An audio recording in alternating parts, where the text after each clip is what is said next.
When kids don't play, they grow up without imagination. Then it's all small talk and awkward weather chats. Good thing Gushers, Fruit by the Foot, and Fruit Roll-Ups are made to be played with. You better be playing. De vez em quando é bom a gente ter uma mulher para inspirar a gente, além da nossa mãe, da nossa avó, das nossas filhas. Bom, essa é a ideia do capítulo 1 de hoje. Hoje a gente vai ver as primeiras páginas sobre a trajetória de uma mulher chamada Patrícia Galvão, que muitos de vocês conhecem como a feminista Pagu. Vamos nessa?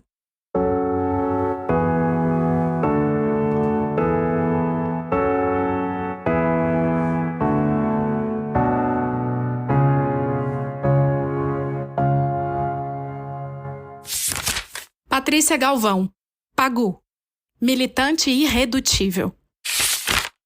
Capítulo 1. Rolê no Teatro Coliseu.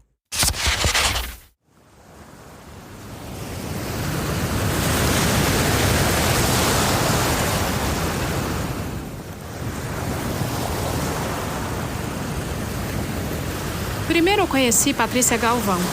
Depois eu ouvi falar de Pagu. Talvez, se não fosse por esse encontro, quando eu contava 10 ou 11 anos, a minha vida tivesse sido diferente. Eu sou Maria Valéria Vasconcelos Rezende. Como escritora, eu assino Maria Valéria Rezende, porque o meu nome de registro é muito comprido.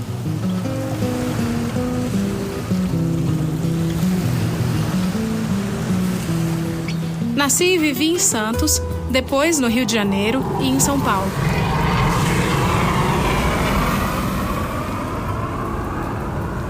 No dia em que eu fiz 30 anos, cheguei ao sertão pernambucano. Agora, são 50 anos de Nordeste, porque eu já estou com 80. Mais perto de 81 do que 80, já que eu tô dentro do 81, como se diz aqui. Essa casa, de onde eu escrevo, no bairro de Bancários, é nossa, da Congregação de Nossa Senhora, nome mais usado para as cônegas de Santo Agostinho desde 1990. Chegamos a ter 6 pessoas morando aqui, sem contar aquelas que vinham passar uns dias. Quem precisava estudar, vinha pra cá, porque estamos do lado do campus da Universidade Federal da Paraíba. Hoje somos apenas 2, eu e a Graça, mais jovem do que eu e hoje minha superiora. Eu uso um vestido que mais parece um camisolão, de algodão azul, bem clarinho. Uma amiga, Antônia, que me deu. Na orelha esquerda, um brinco de pérola que foi da minha avó. O da direita descolou, eu preciso consertar. Esse colarzinho é de pérola de rio, foi a minha irmã, Viviana, quem fez. Os meus óculos são marrom avermelhados, assim como o meu relógio Condor. A capa do meu celular e minha bolsa tem tons vibrantes, uma amarela e a outra vermelha. Assim fica mais fácil de enxergar. Eu já perdi uma vista. Nas mãos, 2 anéis. O de tucum simboliza a minha opção de zelar pelos pobres. O outro é de ouro. Em muitas congregações faz parte do ritual de votos receber uma aliança, mas não na nossa, que fazia tempo que aboliu o hábito. Eu tenho essa porque, quando o meu pai morreu, a minha mãe me deu a que era dele. Os meus chinelos são de pelúcia rosa, trazidos do México pelos meus sobrinhos. Tenho as unhas pintadas de marrom. A Tati, a minha assistente, inventou de pintá-las para esconder as manchas e me deixar mais arrumadinha. Tenho o cabelo curto, não preciso pentear. Só faço assim com a mão e pronto. O meu cabelo não fica branco. Isso é um problema porque eu levo muito encontrão na rua. Eles não percebem que eu sou uma velhinha. E tem quem me pergunte, como é que você pinta o seu cabelo para ele ficar assim tão natural? No esforço para estar apresentável, alegro-me de pensar que uma escritora brasileira não precisa mais ser musa, como aconteceu com a Pagu. Mas primeiro, vamos falar de Patrícia Galvão, ou melhor, de Patrícia.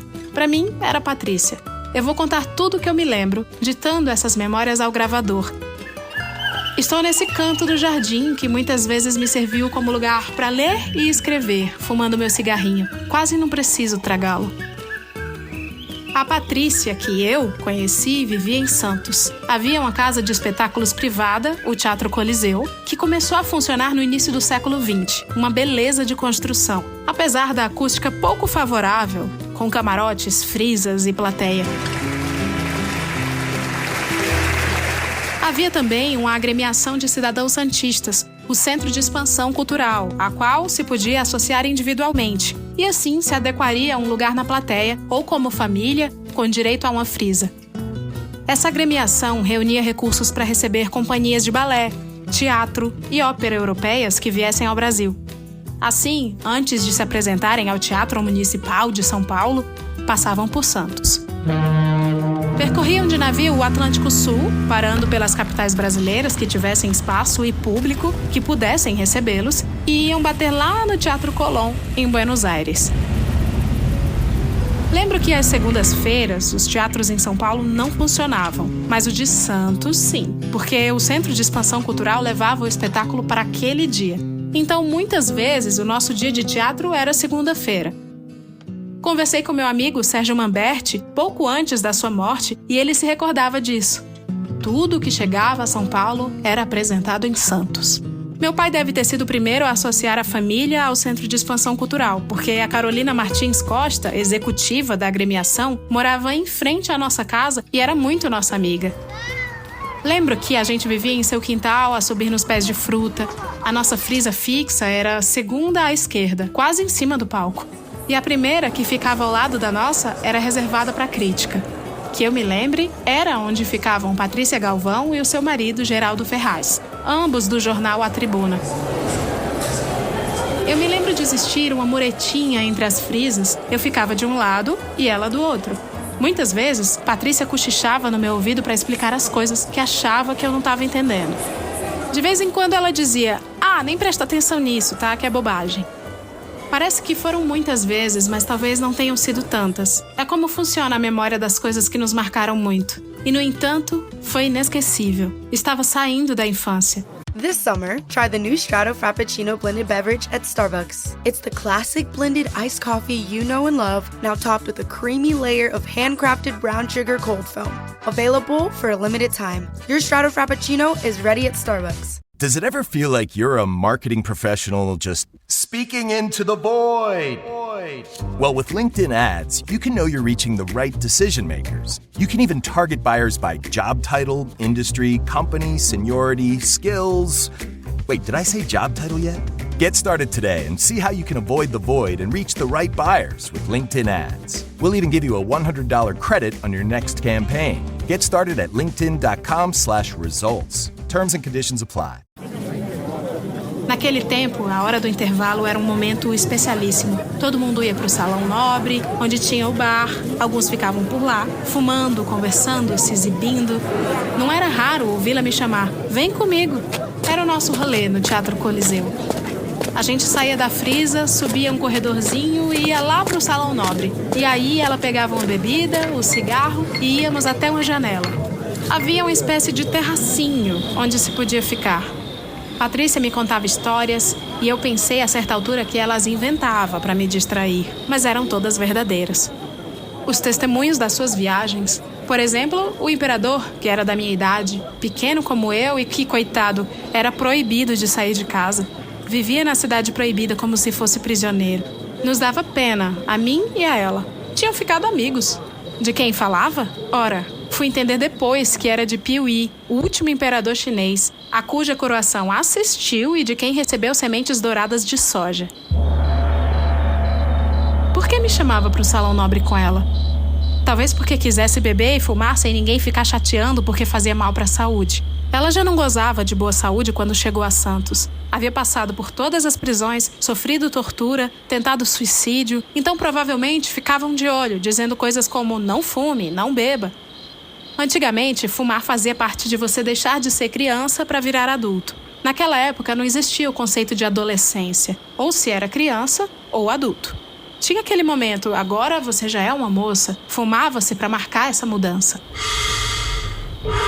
Patrícia tinha o costume de, quando saía do expediente no jornal, ali pelo fim da tarde, ir se sentar no Bar Regina, em frente à Praça da Independência, esquina com a Rua Marechal Deodoro.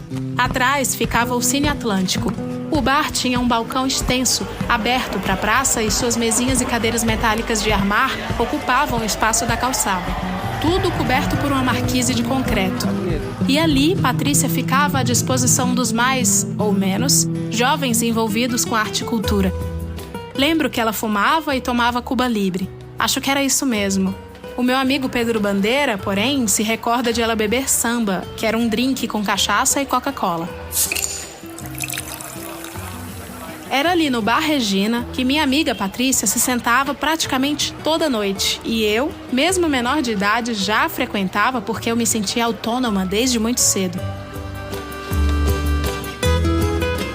Bastava a gente passar ali e conversar com ela. E lembro bem que quando era um pouco mais tarde, chegavam os meninos do Partido Comunista e botavam a gente pra fora. Ela não era mais do partido, estava mais pra trotskista ou anarquista. Mas os meninos do Partido Comunista viviam a cercando e ela demonstrava sempre uma paciência incrível. Tinha um olhar triste, sim. O pessoal falava de olhos mortiços, mas ela tinha um jeito assim, triste. Nunca a vi espivitada, tampouco serelepe, como se dizia quando a chamavam de Pagu. Pelo contrário, quando morreu tinha apenas 52 anos e parecia bem mais velha. Naquela época, quando se fazia 4 ou 5 décadas, todo mundo parecia mais velho. No caso dela, creio que o sofrimento tornava o peso da idade ainda mais agudo. Convivi com Patrícia nesses primeiros anos, no Teatro Coliseu e no Bar Regina. Olhos baixos, quase sempre coberta por um casaco de lã ou pele, ficava ensimesmada até ser interrompida por alguém que se sentava à sua frente para conversar. Não havia durante o verão. De dezembro a fevereiro, a minha família ia para Belo Horizonte. Então essa coisa do casaco provavelmente era no outono. E fazia frio em Santos. Não é que fosse um frio enorme, mas para ela talvez sim, pelas condições precárias de saúde. Fecho os olhos e a vejo de casaco. Plínio Marcos era outro amigo que estava sempre por lá, antes de se tornar o dramaturgo famoso, e também se lembrava bem dela. Escrevi para as minhas amigas, Lia Freitas Guimarães e Marisa Lajolo, e elas me disseram que não conversavam com Patrícia. Acho que era algo que dependia muito de ir ao Bar Regina, e talvez os rapazes se sentissem mais livres para abordá-la. Na minha infância, lembro que escrever, declamar e desenhar eram atividades afins. As artes em geral, como a música e o teatro, estavam próximas da literatura. Não é difícil entender como se constitui uma multiartista como Pagu, como era no tempo dos modernistas. A própria realidade social e cultural daquele grupo de pessoas permitia. Todo mundo que fosse para a escola aprendia poesia de cor. A lição de casa era ler poemas dos livros escolares e decorá-los, e se desenhava muito também. Como não existia televisão, e quando a televisão chegou só passava raio e trovoada, era uma coisa muito sem graça. O nosso divertimento era, em grande parte, produzido pela gente mesmo. De certo modo, fomos perdendo isso. É o que eu lembro. A minha vida todinha, de infância e adolescência, repleta de poesia declamada ou proclamada, de teatro também. O caminho para experimentar era simples. As famílias que tinham educação escolar eram minoria. Não que as pessoas não quisessem ir para a escola, é que não havia escola. Eu me lembro, ainda na minha geração, nos anos 1950, de que era mais difícil entrar no colégio estadual para fazer o clássico ou o científico do que entrar numa faculdade. A barreira estava muito antes, entendeu? É claro que eu toquei violão. Todo mundo que tinha um violão tocava violão. E mesmo quem não tinha violão, tocava violão também, não precisava estudar. Quando apareceu a bossa nova, aí teve a febre. Quem tinha violão ia pro jardim da praia. A gente sentava em volta, debaixo de uma árvore, e todo mundo começava a tentar aprender a batida. Sabe? Isso era uma coisa, assim, fenomenal. A educação da gente era toda baseada no princípio de que todo mundo nasceu para ser artista. É uma coisa especificamente humana, produzir belezas inúteis. Só que no capitalismo isso não funciona. Com a ideia de mercadoria, é preciso abafar o talento e só aqueles mais rebeldes é que enfrentam a barra. Tenho como utopia que um dia os robôs vão ficar com o trabalho, o produto deles vai ser distribuído igualmente e nós teremos mais tempo para fazer a arte. Eu acho que não é maluquice total, porque tem muito a ver com a minha experiência de vida. Ver a capacidade das pessoas de criar belezas em toda a sua inutilidade. Oswald de Andrade, lembro só de vê-lo. Geraldo Ferraz eu conheci muito bem. Teve um período em que ele e a Patrícia moravam na mesma quadra que a minha avó, e a gente passava o fim de semana ali. Acho que a casa deles ficava na mesma calçada, mas a minha prima disse que era em frente. Às vezes, Geraldo passava por ali e, se o papai o visse, ficavam os dois conversando no portão. Uma vez chamaram o papai de dentro de casa.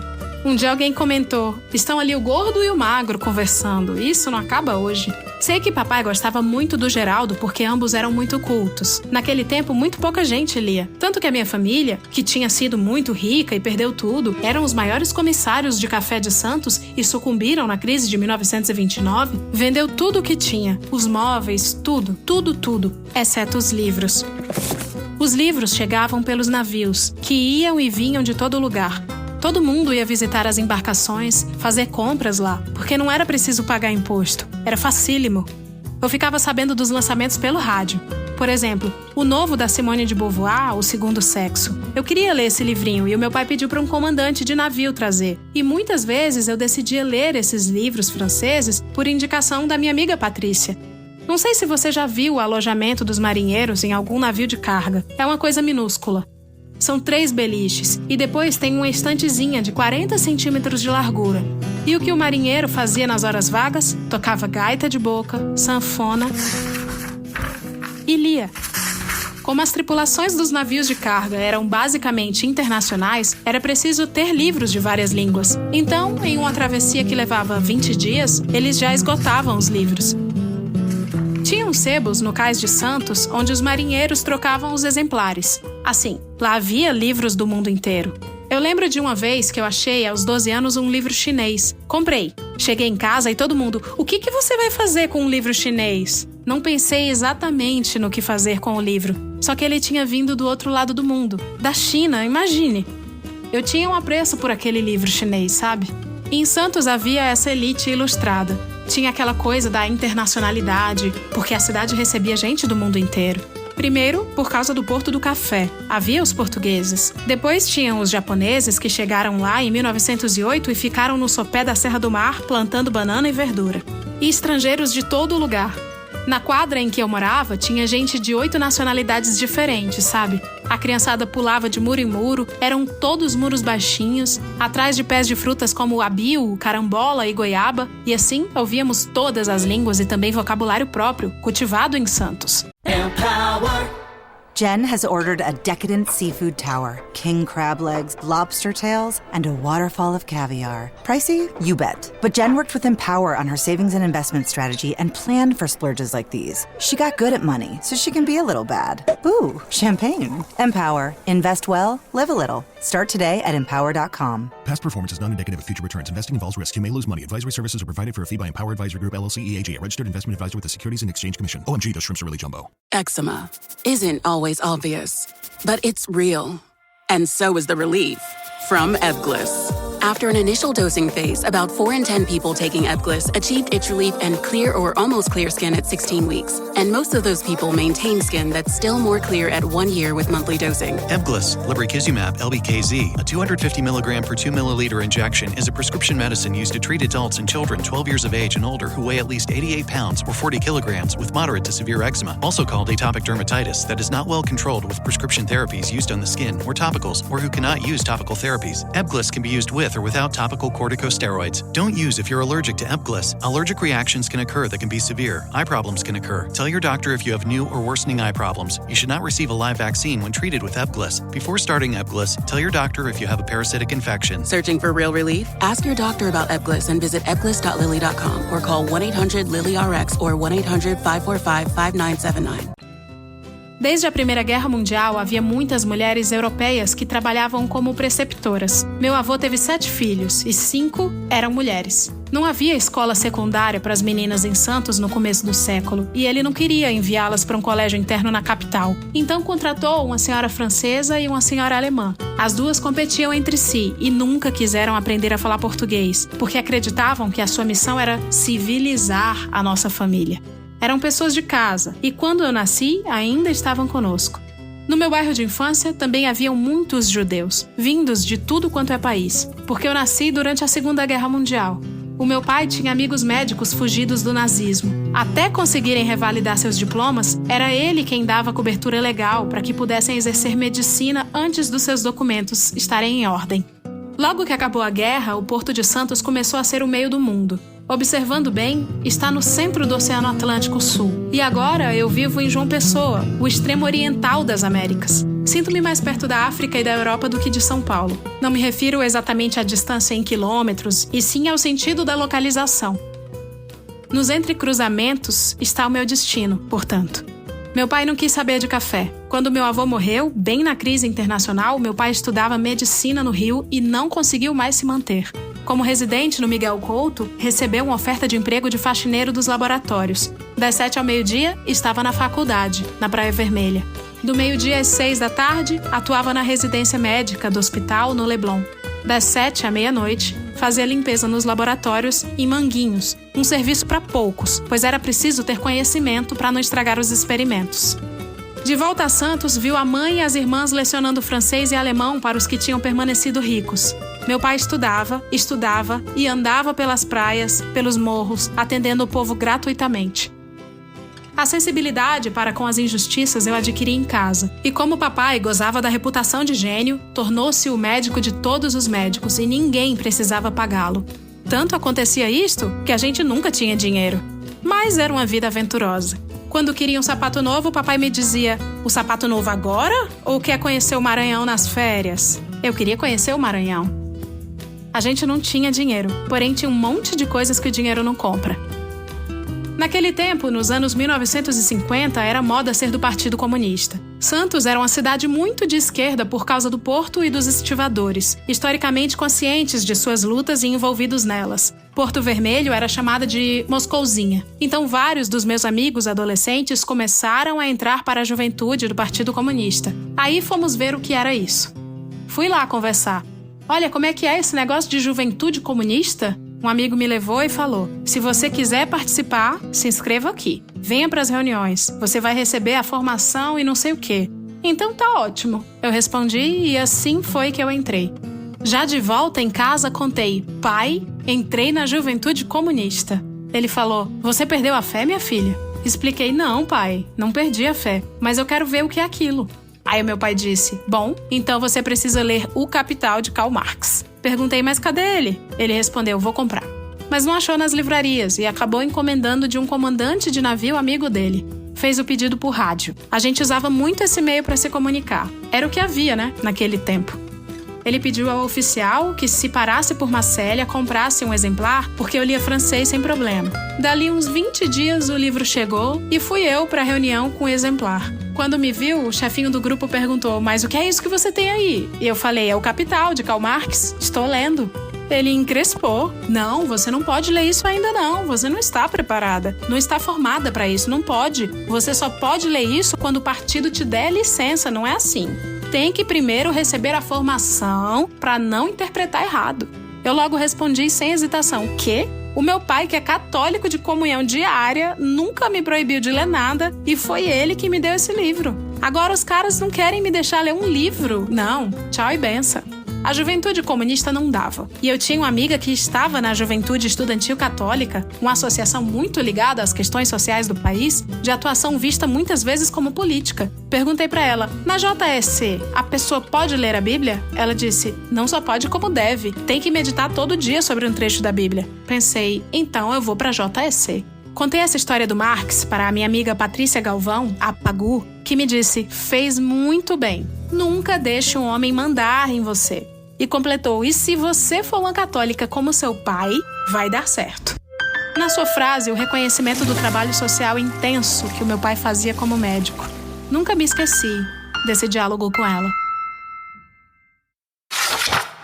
E agora, de ouvinte, eu te convido a ser leitor de Patrícia Galvão, Pagu, Militante Irredutível, um livro escrito pela amiga testemunha ocular da vida de Pagu, Maria Valéria Rezende, como vocês acabaram de ouvir.